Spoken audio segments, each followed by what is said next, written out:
big deal. You will be able to complete it this week. It is due the 27th. It is over the lecture material we started before the break, working with the quadratic model, as well as the model with interaction, and then what we're covering today and Thursday as well. Project 4 will open tomorrow, okay? It is over multiple regression. Multiple regression is just, ready? Multiple regression is just, the question will say, use these variables to develop your model, and that's what you do, okay? Where it's gonna get a little confusing is today we start looking at, should I delete a variable, should I add one in, etc. That is not what Project 4 is about. Project 4 just says, use these variables to create your multiple regression model and analyze it, okay? The following project will be what we're covering this week on adding, deleting variables, etc. Okay, so you can start working on that tomorrow. It is due the 31st. You already have all the lecture material to be able to work through and complete Project 4. And then a week from today is Exam 3, which is over multiple regression and model building, which is what we're covering through the end of this week as well. Okay? So a couple things coming up. We move right along in our lecture. So we're going to pick up where we left off, working in model building. But now, today, we're going to be building regression with slightly different type of data. So I'm going to open up our slides here today. Our first topic, well, before we move on, any questions as we come back from the break? Yes? I can't hear you. What we did before the break? Yes. Yeah, quadratic model, which is building a model with an x variable and the square of its variable, right? So any independent variable x and then x squared. We learned how to build a regression model when we specifically have curvilinear data, so our data is no longer linear. That was a transformation that can be applied to your data if you do in turn see that it's not linear to begin with.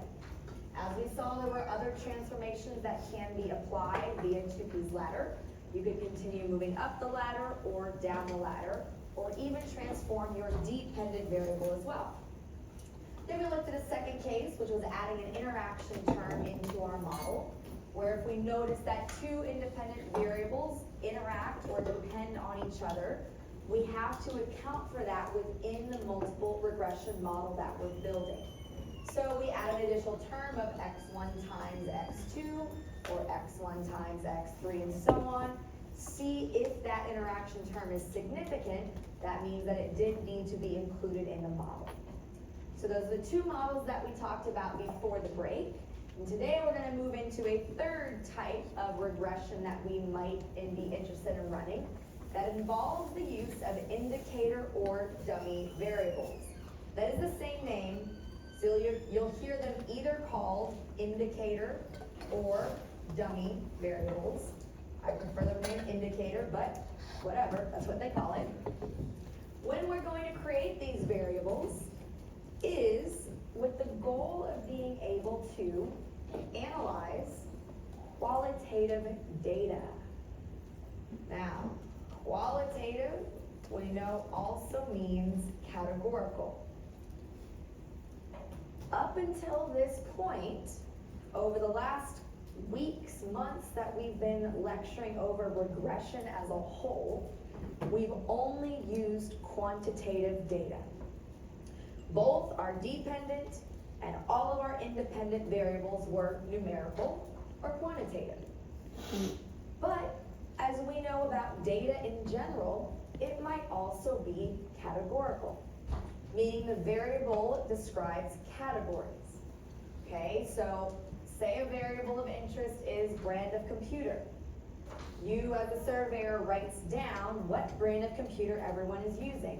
A Surface, a Mac, a Dell. Those are categories of the variable brand of computer. We can analyze qualitative data as well in a regression analysis. We just have to do it slightly different. right? Because we can't throw a string of words like del into Excel and expect it to know what to do and how to include that in a regression analysis. So we're going to create new variables to be able to do that. They are called our indicator or dummy variables. They are what we call dichotomous data. Dichotomous just means you use a code of a 0 or a 1. 0 and 1 are placeholders. They are not measurements. Meaning, 0 does not mean a score of 0.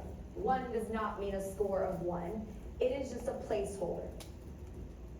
Where we can think of a 0 indicating that the category is not present, and a 1 would mean the category is present.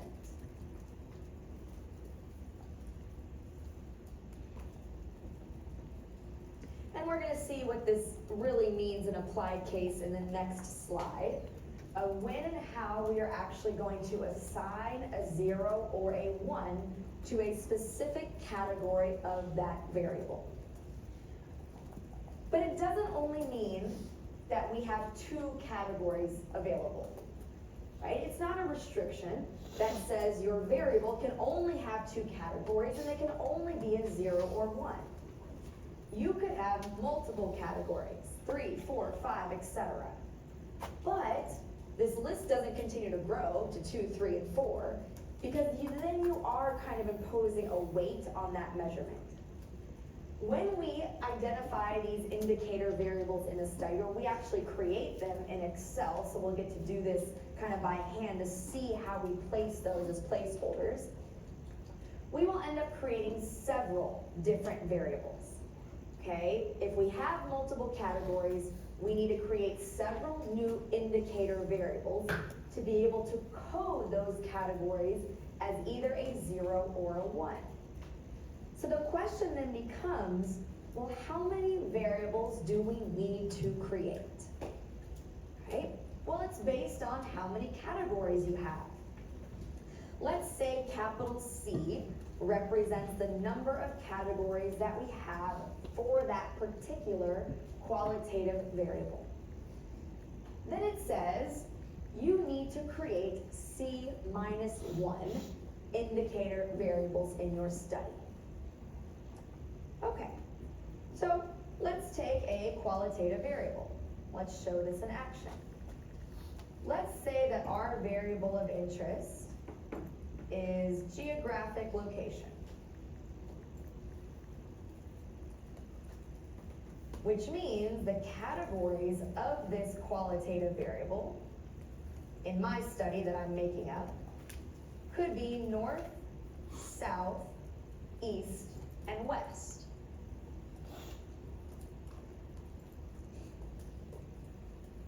So if C is then the number of categories, C is equal to 4 in this case, but we do a simple subtraction, 4 minus 1.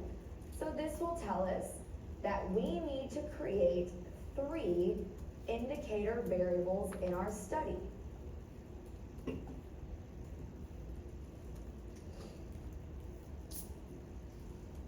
And by creating them, we are literally doing just that. We are going to take the data and reorganize it into several new columns to hold these new variables that we're creating. So in our Excel spreadsheet, we will create, let's make a side note, we will create 3 columns for these indicator variables. We could call the first one north, the second one south, and the third one east. I create 3 new columns because we know that in Excel, each column is a variable of interest that we highlight to be able to run our regression analysis as independent variables. Right, so we're creating independent variables, are these indicator variables as well. But in the previous slide, we said these new variables that we create are dichotomous. They will only ever have a 0 or a 1 in that new column. Okay, so let's take north, for example. If north has a 1 here, that means north was present in that particular observation. So let's just call this first row x1 to indicate that the first row in this analysis is observation 1 in our study. By putting a 1 under north, it means this first observation was recorded as the north geographic location, which means it wasn't the south and it wasn't the east, so those will automatically then get zeros. So then we move into observation 2 in our analysis, and we notice that observation 2 had a geographic location of east. So then east would then get the 1, and north and south would get zeros. So you will only ever see a 1 show up 1 time in each row, because that 1 tells us that the category was present for that observation. The 0 indicates that it wasn't. So then we're probably thinking, well, what about west, right? You told me there were 4 categories, north, south, east, and west. Well, if west is present, it would be a 1, but west isn't any of these columns. So observation 3 could then be 0, 0, 0 to indicate west. That is why we only need 3 new indicator variables when we have 4 categories. Because the case of 0, 0, 0 is the other category in your data set. But now, once we've coded all of our observations as either 0 or 1s, we then treat this like any other regression analysis. These are now independent variables in our study. So we highlight them as the X range in our Excel tool, data analysis regression tool, and we run a multiple regression, right? Because we now have multiple variables of interest. So we handle analyzing qualitative data by making it quantitative, right? These are essentially numbers, because Excel does not know how to analyze words. Okay, so each column that we create will account for one of those categories in our analysis. So we're going to use a slightly larger example than this to actually run that analysis today and see how this is done. So in our model building lecture outlines, we will take a look at the data set that will come up here in a moment. And one thing I will mention as it's transferring over, this data set, if you've looked at the homework, will look familiar. This is actually one of similar to the data sets you'll see on a homework problem. It is not the full data set that's on your homework problem, but it's a portion of it. Okay, I wanted to use this problem so you could see when you get to your homework how to kind of work through it on your own as well. So this is not the exact homework problem. It is a sample of the data, but the variable names are the same, is what I'll say. So the problem looks at the size of a car, right? So size of car has 3 categories: compact, mid-size, and large. So right away, we know that C is equal to 3. We have 3 categories. Once we've identified that we do have qualitative data, our mind should go, we need to create those indicator variables to account for these categories. So by having C equal to 3 means we need to create 2 indicator variables in our study.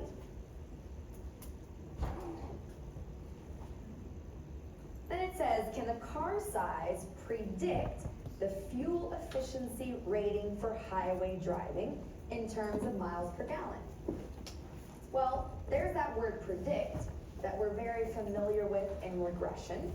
If we are trying to predict the fuel efficiency rating, we know that fuel efficiency is then our Y variable in our study.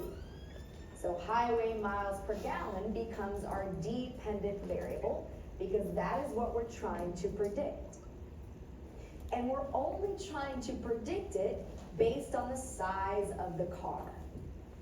If we just keep this data as it is and try to run regression in Excel, it's going to yell at us and tell us there's an error because we have non-quantitative data. So we need to take that column of size and create our two new indicator variables. Now, one other question we might be thinking is, how do I know which categories to use as the column headings? It doesn't matter.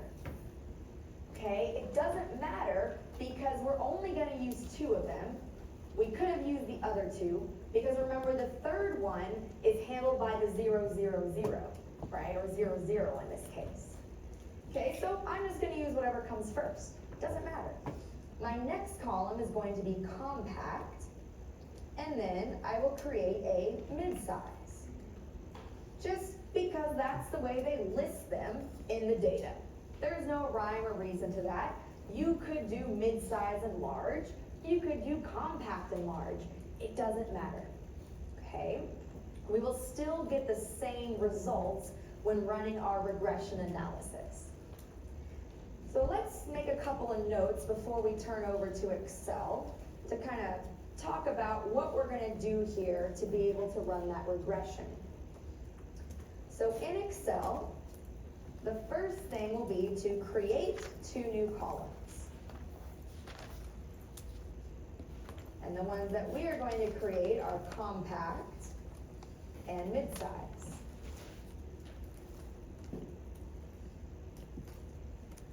Within those columns, we will assign each observation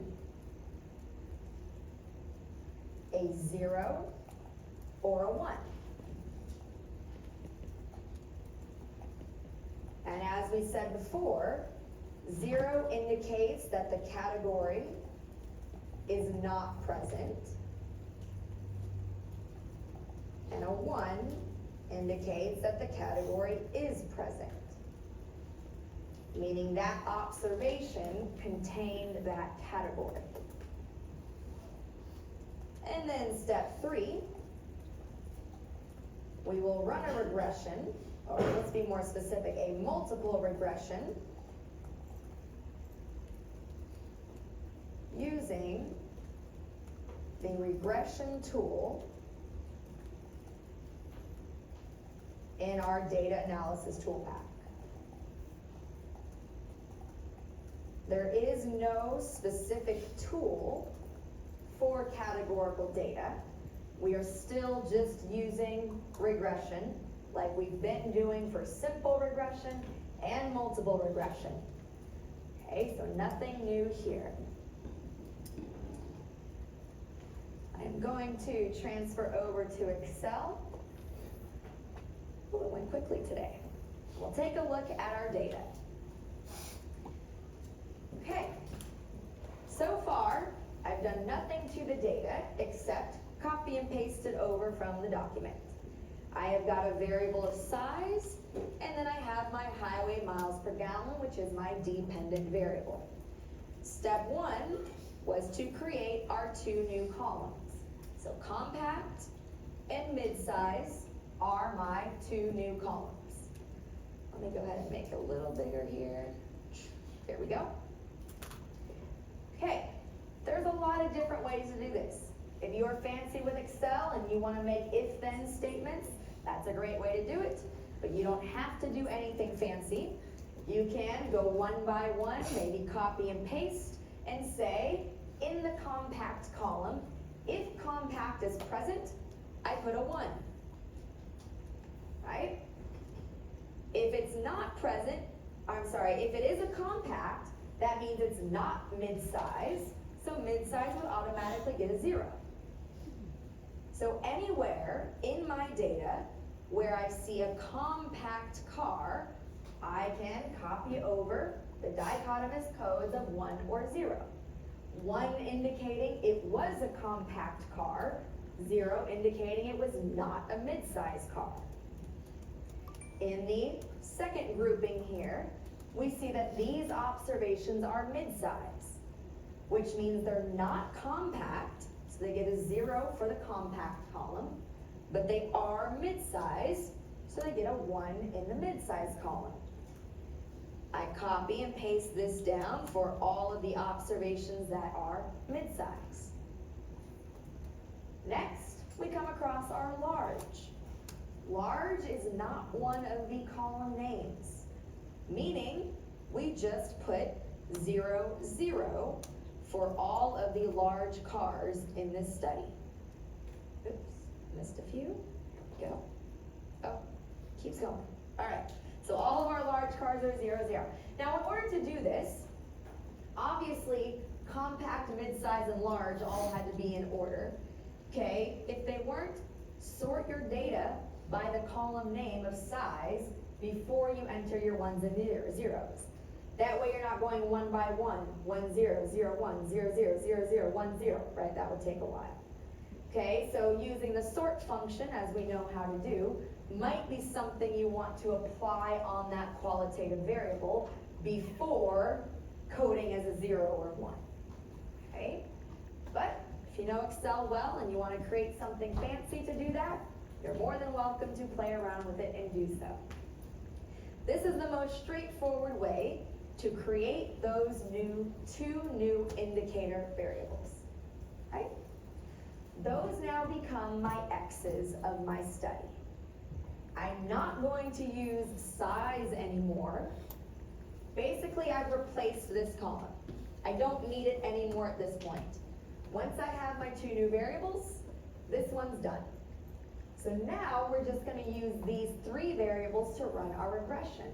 Because what we're trying to do is predict miles per gallon based on size of the car. So we go to regression. Tool we're very familiar with at this point in the class. For my input Y range, we highlight our dependent variable. What we're trying to predict is the miles per gallon. Now my X range is compact and mid-size. Those 2 new indicator variables that we just created in our study. I chose to include my labels, so I will click on labels. I will output my regression analysis on my Excel spreadsheet. It is still just a regression. So everything we've talked about as far as analyzing a regression analysis still applies. Okay, we can start by looking at our regression statistics. It tells us the R squared was 79%, 0.79. Adjusted was 0.776. They're relatively close, right? So about 79% of the variability in highway miles per gallon is being accounted for by our car size. We noticed there were 33 observations in the study. The standard error was 2.47. So if we wanted to perform a residual analysis, we can output the residuals, look to see if we have any outliers in our study based on that 3 times our standard error, right? All things we've done in the past. We look at our model. We perform the F-test for our overall model. Meaning, we look at our p-value, the significance F, based on the alpha, we'll say a 5%. We do have a significant model, right? So just being able to predict highway miles per gallon based on car size actually gives us a significant model. Oh, we come down to our table of coefficients. We check both of our new columns that we created, compact and mid-size. We run a test on the regression coefficient, which is our t-test. We see that based on our p-values, both compact and mid-size are significant predictors of highway miles per gallon. Right? So everything we've done over the last couple of months still applies when we read and run a regression analysis. Okay, so the new piece was organizing our qualitative data to be able to run the analysis, but then let's also use it to predict, right? Our question was, can we predict highway miles per gallon? Let's do that. A predicted value, remember, is our y-hats, which means we need to start by writing our model. Okay, so our model can be written based off of our coefficients. So I'm going to do it here, but I would do it on the paper if I had both screens. Our y-hat is, oops, I keep doing that, is equal to our intercept, 23.4375. Let's see if there were more decimals. Of course there were. Oh, maybe not in this case. Okay, 23.4375 plus, here's our regression coefficient for compact, 7.34, 0277, etc. That would be our x subscript 1, okay? Right? It's a multiple regression, so your subscripts still apply here. So it would be x subscript 1 in WebAssign, plus our partial regression coefficient for mid-size, 10.5625, x subscript 2. Okay, so you've got your model. I'm going to write it on my paper just so we have it to make our predictions as well. But I wanted to make sure we know where that comes from.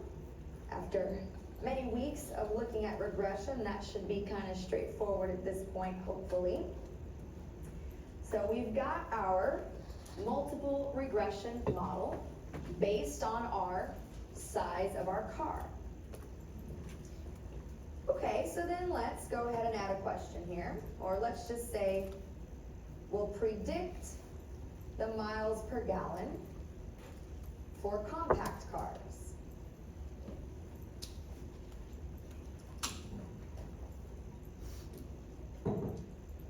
Now remember how we coded our column of compact. If compact was present, we coded compact as a 1. If compact was not present, it was coded as a 0. Now compact was our x1 variable in our study because that's how we created our model. It was that first column that we entered into Excel for compact. So where we see x1 in our model is where we're going to enter 0. Okay, so I'll put also 0 otherwise.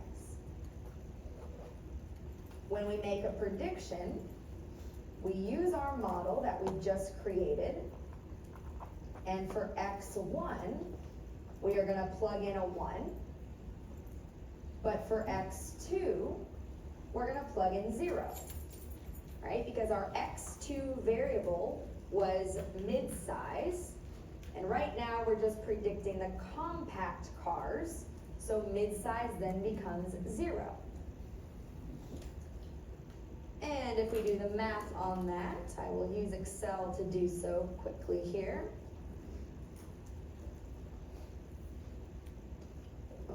Yes, we will get 30.777 repeating. So based on just the size of the car, we would be able to predict a compact car based on this sample data to get 30.77778 miles per gallon. Okay? Okay, so now we move to mid-size. We predict our miles per gallon for the mid-size cars. Remember that mid-size was x2 in our study because that was the second column that we created. So it was our variable of x2. So now in our model, x1 is going to be the 0 because it's not a compact car. So x1 will be 0 and x2 will be the 1.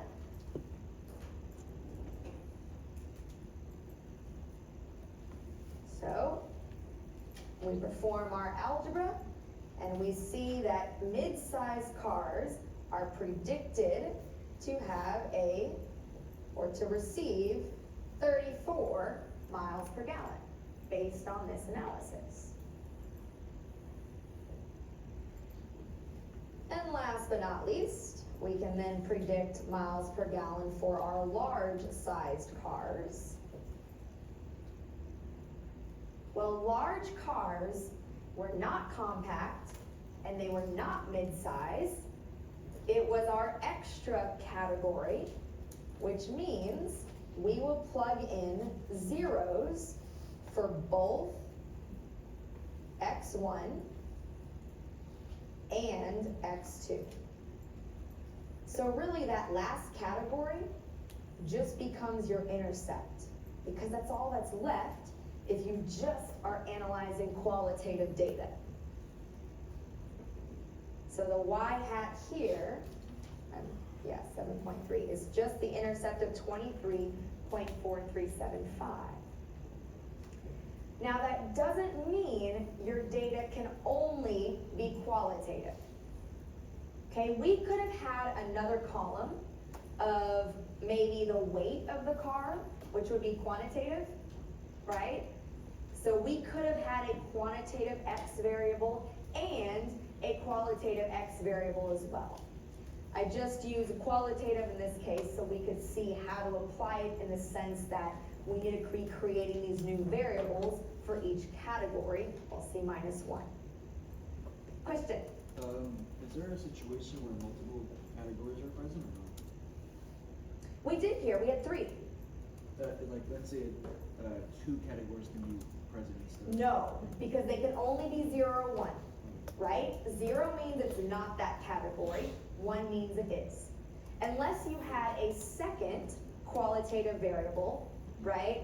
So there's in this different situation, say we had size of car and then we had maybe geographic location of car, I don't know, north, south, east, west, right? So then we would have indicator variables for each of those, but they still only hold 1s or 0s. You'll never have a 1-1 because the size of a car can't be compact and mid-size, right? It's either one or the other.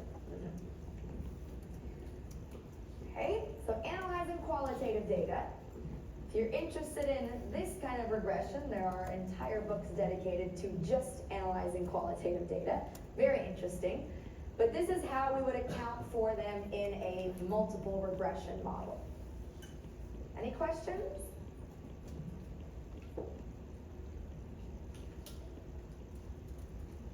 You'll get some practice with that in your current homework. Like I said, this is a data set that is actually from your homework, but the homework data is much longer.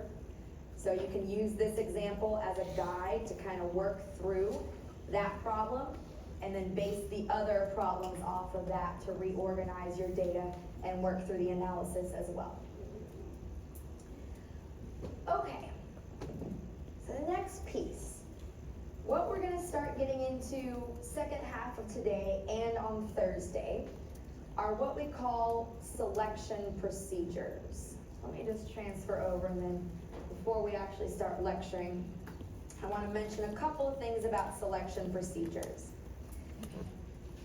It's basically determining what the best model is and how to actually, this is really the model building process, is where we decide if variables should actually be in our model or not and why.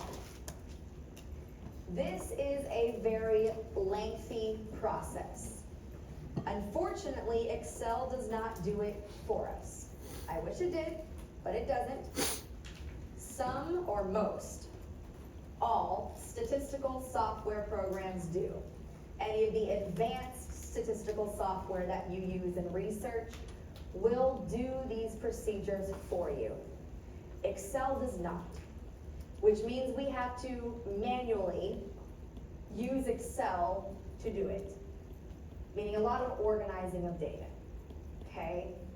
So, since it's so lengthy, there will not be any exact problems of what we cover today or Thursday on the exam. It will be all project-based. So project 5 you will actually get hands-on with using Excel with what we're gonna see today and building these models yourself. On the exam and homework, you'll have a few on the homework too to see what I mean, is it's just gonna give you the output and use it to analyze. Say, should we keep this variable in or not? That's as much in depth that you're gonna be able to get into with the homework and exam due to time constraints of the exam, okay? Which means project 5, the one after project 4, we have project 4 this week, is going to take a long time. Let's just kind of pre-warn you here, when you get to project 5, when it opens, be ready to spend some time on it. Because as you're gonna see starting today, is we have to actually manipulate and organize the data in Excel and run a lot of regressions, okay? So much so today that I'm not even going to do the whole organizing, we're just gonna use the output and analyze it, but you'll get an idea of what needs to be done in Excel. Okay, so kind of a disclaimer to start with. All right, so what are these? What are these so-called selection procedures? It is our process of deciding which model will be the best to use in our analysis. But what is the goal of actually starting from scratch and building one of these models? First thing is it accounts for the most variation in your dependent variable. That right off the bat should remind you that that is r squared. I'll put r squared or adjusted r squared, because remember, if we have variables that are insignificant, we would rather talk about adjusted r squared. So we'll just keep that very general. But we want the highest r squared or adjusted r squared, just like we saw kind of in the last couple of weeks as well. Also the one that provides the smallest error. So this would be our lowest SE. And those kind of go hand in hand. The higher the r squared, the lower the standard error of your regression model. And the one that's the most simple, right? We don't want to build a model that has 500 variables just because it gives us the highest r squared it can. Okay, we need one that's actually economical, that makes sense for our particular analysis. So these selection procedures are just that. They are procedures that allow us to build the best model possible. There's 3 of them that we're going to cover in this class. Today we're just going to look at one. The first procedure is called stepwise regression. I start with this one because it is the one that does take the longest, okay, but it'll make the other procedures very easy. So stepwise regression, it is a step-by-step process. So we need to follow those steps. Step 1 says we will begin by performing k simple regressions and select the best initial model. A simple regression. A simple regression is just one independent variable. Where we started with many weeks ago. You have one x predicting one y. And we're only looking at quantitative data. We're not going to introduce categorical data in this process, okay? So we will stick to quantitative just to simplify it a little bit. This lowercase k, so we'll just use k here to stand for the number of independent variables in your study. So if you have 4 independent variables, your analysis starts with running 4 different simple regressions. One regression for each independent variable. Okay, so you start with a data set, you take just x1, run a regression, You take just x2, run a regression, x3 and x4. So 4 different regressions, one for each independent variable. And then it says to select the best initial model. So let's talk a little bit about what this best initial model means. How to determine what is the so-called best initial model. It is the model that contains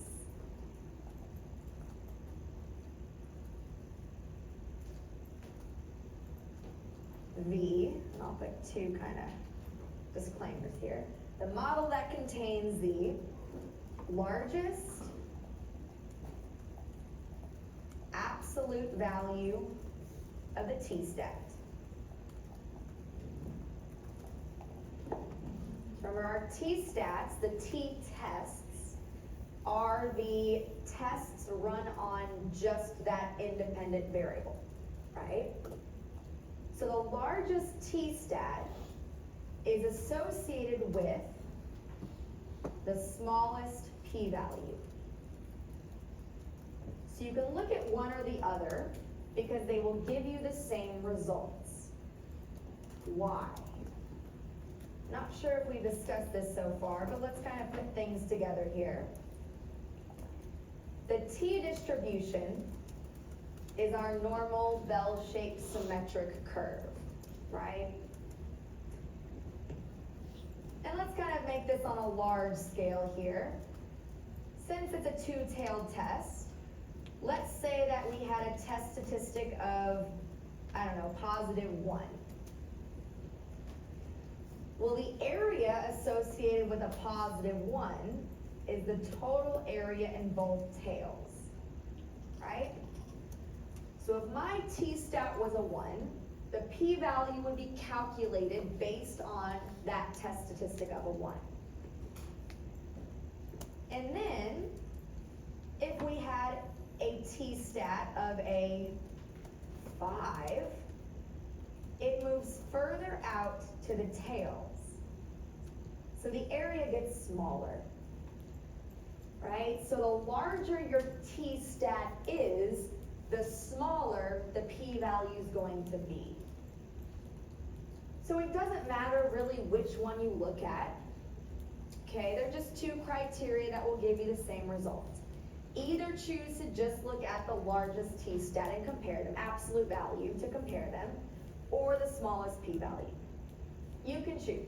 Either one is used in research, they will give us the same thing. So the model that has our smallest p-value, our largest t-stat, will be considered to be the best predictor or initial predictor of y. So we will look at all of our simple regressions kind of side by side. We'll summarize them and talk about the t-stat and p-value of each of those predictors. And then the predictor with the smallest p-value, largest t-stat, will be the best initial predictor. That's step 1. So now we've done this step. We have determined that maybe x2 is our best initial predictor. We'll call it x1. So we then move on to step 2. Step 2 then says, take that variable from step 1, that one that you called the best initial predictor, and now create all possible 2 predictor models. Okay, what is a 2 predictor model? It's multiple regression, right?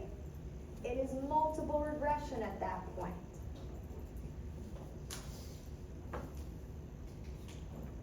We'll see this with our example, because if I just start writing the general terms, it'll get really confusing. From this step, we take those possible two predictor regressions, we run our multiple regressions on each of those, and we analyze it the same way. We start by evaluating each variable, each new independent variable,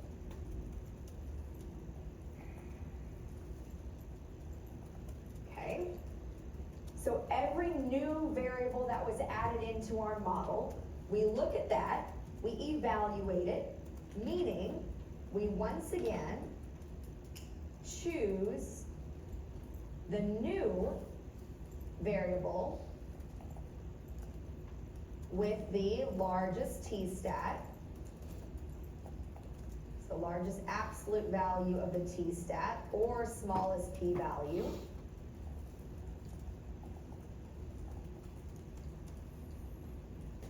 And we add it into the model.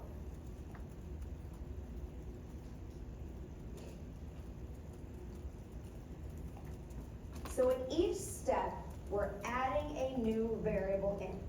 The variable that's being added in is that best predictor from that step. However, in this step, I'm going to make this as a star because it's a very important piece. We don't just add it in and move on. We also have to reevaluate the initial predictor and make sure it's still significant.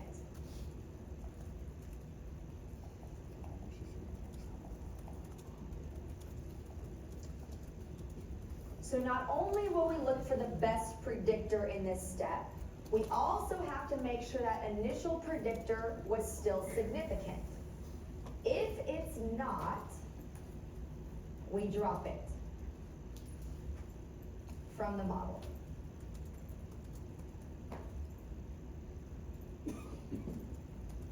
So this stepwise regression is a process of adding in and dropping variables. Once a variable is dropped, it doesn't go back in the model. It is done. Okay, but as we see with our example, things are going to kind of be pulled in different directions. And we repeat this.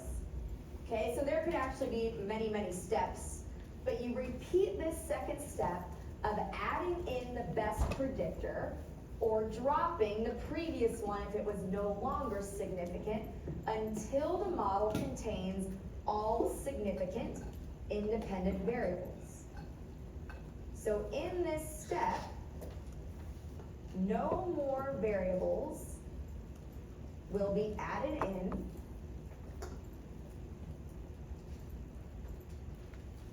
into the model if they're not significant. You do not add an insignificant predictor into your model. Okay, so we stop when nothing else is able to be added in. So stepwise regression at the very end of it will only contain predictors that were significant, because we've dropped the ones that were no longer significant, and we stopped adding things in when they were not significant. So that final model will only have significant predictors or significant independent variables. It is a process, okay?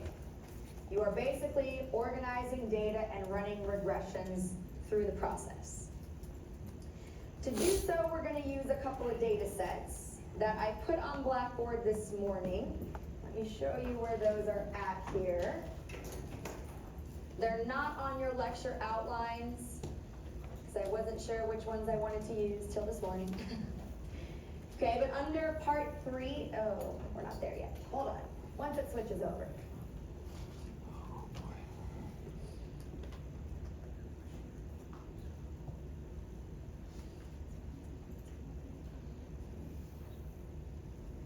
Hopefully. Okay, so under part 3 of our lecture examples, come down here to selection procedure. Selection procedure Excel examples. These are the data sets we are going to use through this week. Okay. So on the bottom, we've got the stepwise data we're gonna use today, but we're actually gonna read this tab, stepwise analysis, kind of summarize the results of it and talk about how we're performing that. And then there's a second data set called crude oil data, which we're gonna use Thursday for the forward selection and the backward elimination. Now, since I can't not transfer between screens easily, and I can't see them both up at once, I wanna try to pull them up, hopefully, on my computer so we can make notes as we go through. Let's see if this will work. Not sure. Let's see.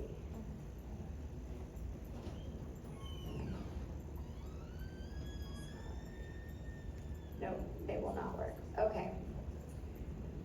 So what that means is we're going to be switching back and forth quite a lot to our notes and our analysis.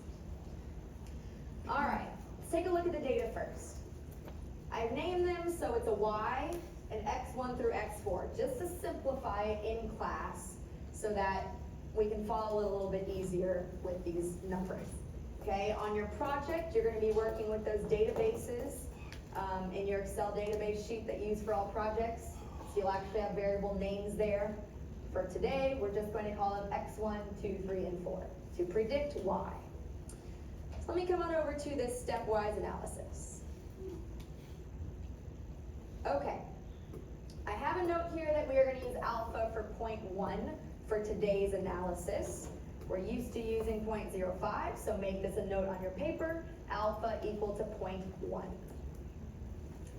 So I'm going to show you the spreadsheet and talk about step 1, and then we'll turn to our notes and summarize what I just discussed, since I can't pull them both up side by side. If you do have your computer and you can pull it up on your own, please do so that you have it to reference while we're making our notes as well. So step 1 said, run K simple regressions. Well, K is our number of independent variables. Here we have 4. So step 1 will be to start with 4 simple regressions. I've just done that in a list down the left-hand side of my screen. I took X1 and I ran a simple regression.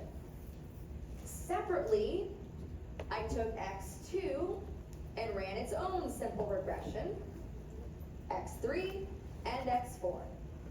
Y is still Y, right? Y doesn't change, so Y, we're predicting Y for all of these. The only thing changing is your X. So step 1 was to run these 4 regressions. We evaluate each independent variable to see how significant it is. So we start by looking at X1. X1 had a t-stat of 3.55 with a p-value 0.0055. It is significant, but is it the most significant? That's what we're trying to see. So we move down to X2. Our simple regression with X2, here's its t-stat and p-value, which we'll write down in our summary. It is a slightly smaller p-value, which means it's more significant than X1, but we still don't know if it's the most significant. So we move on to X3. Here is its t-stat and p-value. Based on an alpha 0.1, which is what our alpha is, it is significant, but it's not more significant than X2, right? Because it's a larger p-value. So we go down to X4. Here's its t-stat and p-value. It has the smallest p-value, so it is the best initial predictor. It also has the largest absolute value of the t-stat, so we could look at either one, so we'll summarize both in our notes here. But we took these 4 models and said that X4 has the smallest p-value, so it is the best initial predictor. Let's summarize this on our paper, but now you've seen kind of where they come from, so that's what I'm referring to when we summarize this. So this is our example for stepwise regression.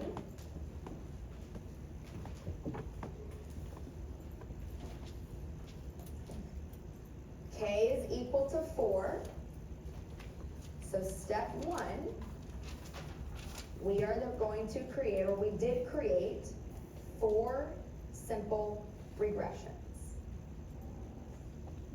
So you run that regression 4 times in Excel, 1 with each predictor. I am then going to summarize my findings.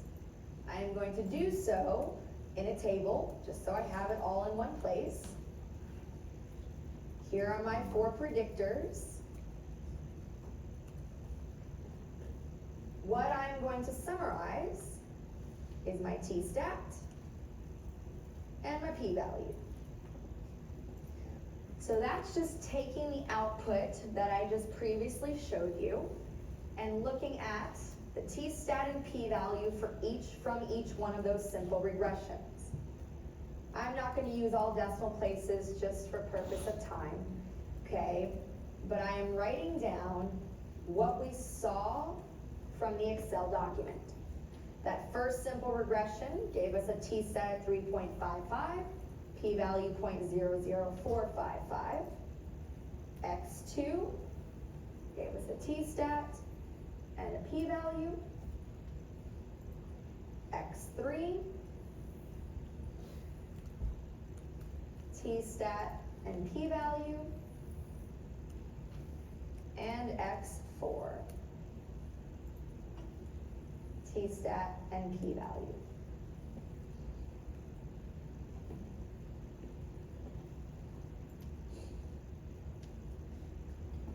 So X4 has the largest absolute value of the t-stat. As we can see now here a little better since they're all lined up in our summary table, 4.77 is the highest t-stat with the smallest p-value. Once again here now you can see it from our table, 0.00057 is the smallest p-value from those analyses, which indicates that X4 is the best initial predictor.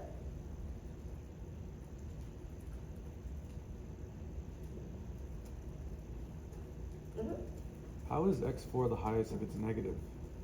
Absolute value. Oh. Right, which is why I wrote that right there to help, yeah. Oh, sorry, I So missed it. absolute value. Yeah, just to get rid of the negatives, because remember t distribution's symmetric. Okay. The process continues. Step 2. Let's write down what we're going to do, and then we'll see the results in Excel.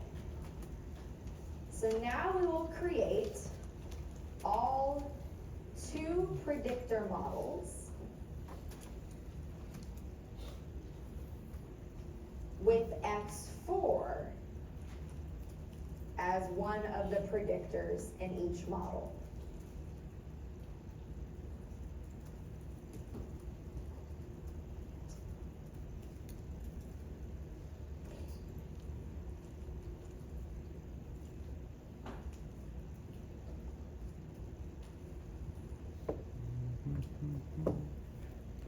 So 2 predictor model just means a multiple regression model, right? So one model will be y hat equals b0 plus b1x4 plus b2x1, right? That's an example where x4 is going to be in each of the models. Okay, so this is just an example of a model that we will build, because that would be a 2 predictor model.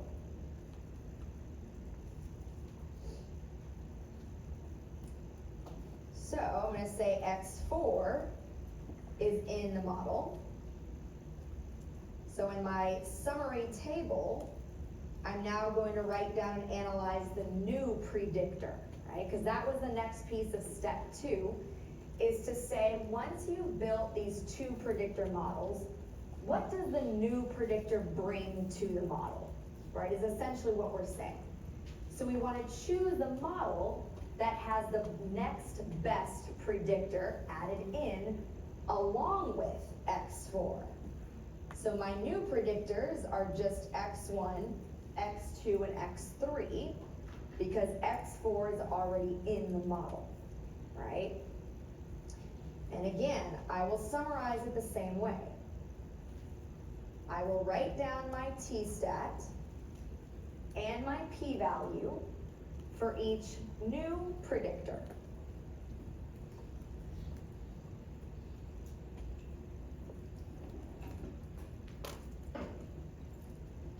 Before we write down those findings, I'm going to go back over to our Excel sheet and show you our output from running our regressions. A little bit about that piece. It's a lot of copy and pasting of your data because now I need two predictors. X4 will be in each one of these models. So I just copy my data over and I run a regression with X variables of X4 and X1. Y is still the Y, right? Y, keep it highlighted for all of your regressions because that's never going to change for the study. Okay, you're using different X's to predict Y all along. Okay, so we've got our multiple regression and we will summarize our new predictor variable, its t-stat and p-value. We then ran a second multiple regression, but now with x4 and x2. Okay, we'll summarize our findings here for the new predictor x2. And then similarly, x4 and x3 ran a multiple regression, so we will write down our findings from this third step. So I ran 3 different possible 2 predictor models. Let's go ahead and summarize our findings from this step. What each new predictor brings into the model, we're going to start with that first one at the top of our page. Hopefully. Well, while this one's here, let's go ahead and write it down. X3 has a t-stat of negative 6.3478 with a p-value 8.4 e to the negative 5th. I'll just go backwards. X2 had a t-stat of 0.4153 with a p-value of 0.68668. X1 had a t-stat of 10.403 and p-value 1.11 e to the negative 6th.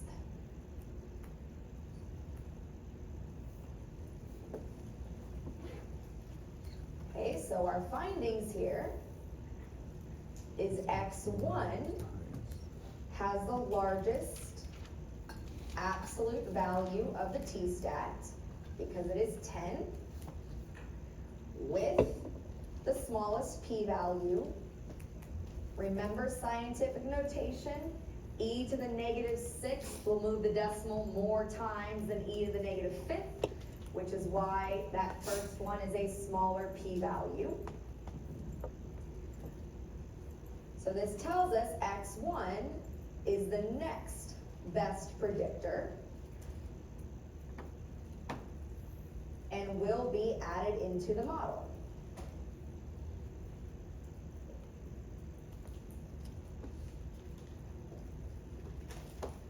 We are not done with this step. We also have to check X4. We've now determined that X1 will get added in, but we have this follow-up check that says, is X4 still significant? If it is, we keep it in the model. If it's not, we drop it out. So X1 is what we're added in. That's the model we need to look at, right? So I'm going to say we'll look at the model with X1 and X4 to determine this. So you got to know which model you're looking at, right? Since x1 was the predictor we're adding in, right now we're saying the model with x4 and x1 is the best model at this step.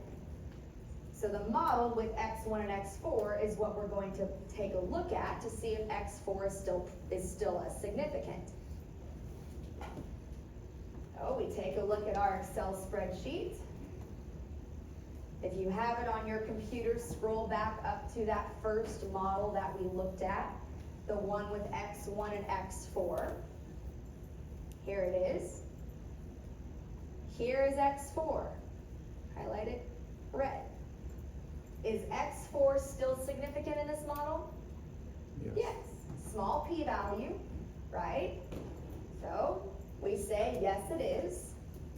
x4 is still significant. So it stays in the model.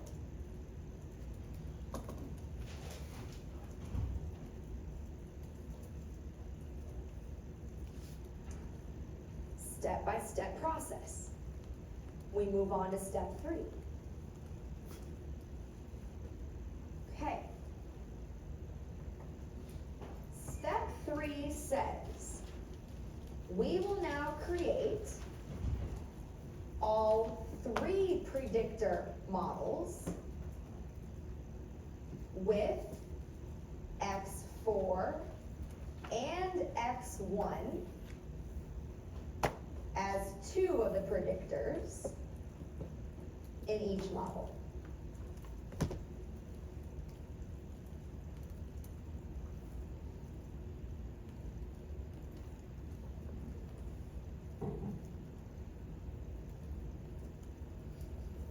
Still just multiple regression, but now with 3 independent variables in each model. So the new predictor is what we're going to summarize. It can only be x2 or x3, right? Because your first model will contain x4, x1, and x2. The next one, x4, x1, and x3. We will look at the t-stat and p-value. I'm going to write them down now before we switch over, since we're running a little bit short on time. So in this step, the new predictor of x2 that we'll see here in a moment has a t-stat of 2.2418 with a p-value 0.051687. The second model with the new predictor of x3 has a t-stat of -2.058 with a p-value 0.069692.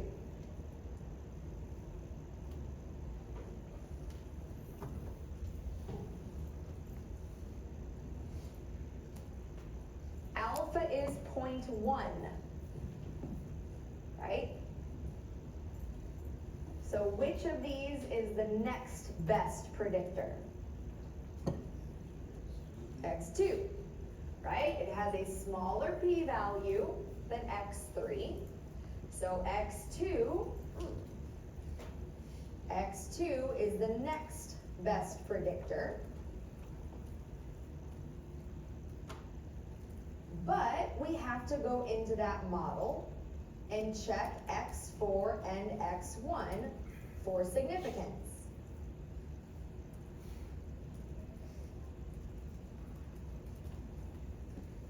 To do that, we will look at the model that has x4, x1, and x2. Because we're now saying that model with these 3 predictors, x4, x1, and x2, is now our new best model.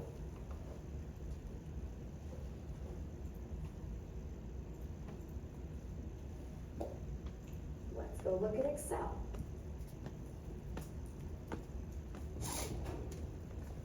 I continue on my analysis. Here are all of my multiple regressions with the 3 predictors. My first model has x4, x1, and x2.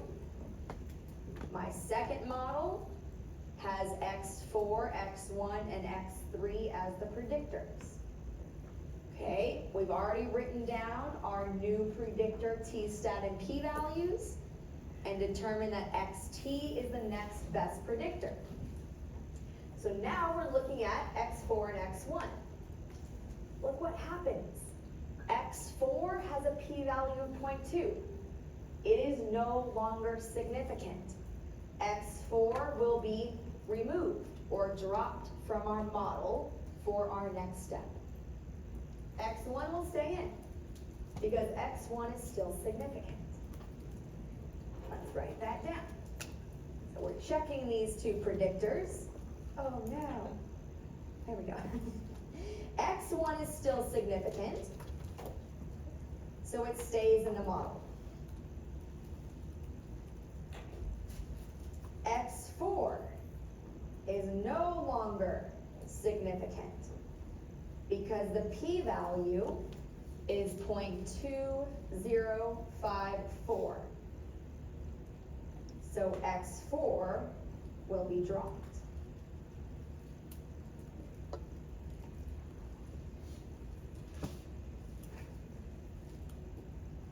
So step 4 of the process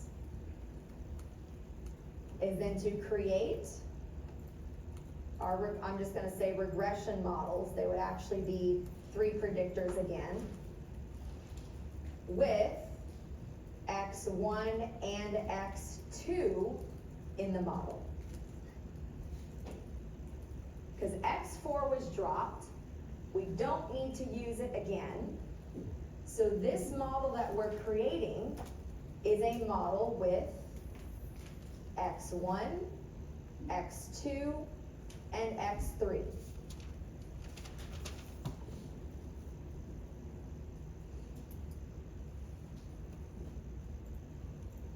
Okay.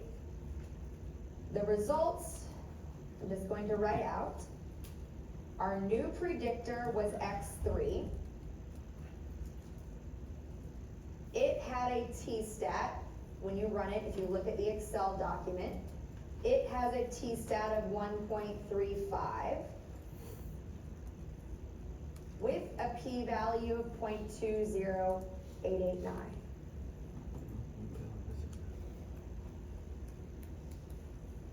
x3 is not significant, right? Because the p-value is higher than 0.1.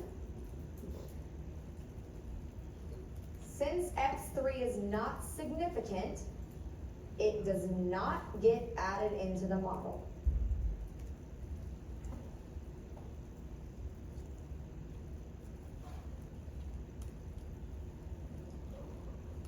Which means the best model contains only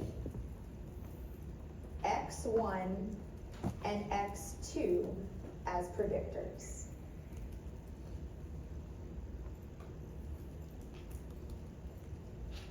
So through this step-by-step process of adding in the best predictors and dropping those that were no longer significant, x4 in this case, gives us the best model possible to predict y, which is only x1 and x2. So let's quick just write down this best model. I ran the regression, you'll see it on your Excel document. Is y hat is 52.577 plus 1468x1 plus 0.66225x2. So we went through this entire process to come up with the best model that we conclude only contains the predictors of x1 and x2.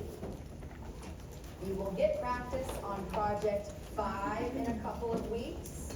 As you can see, it's just a lengthy process in Excel, unfortunately. All right, see you guys Thursday. We will continue. And go over questions you have. And your exams won't be extended.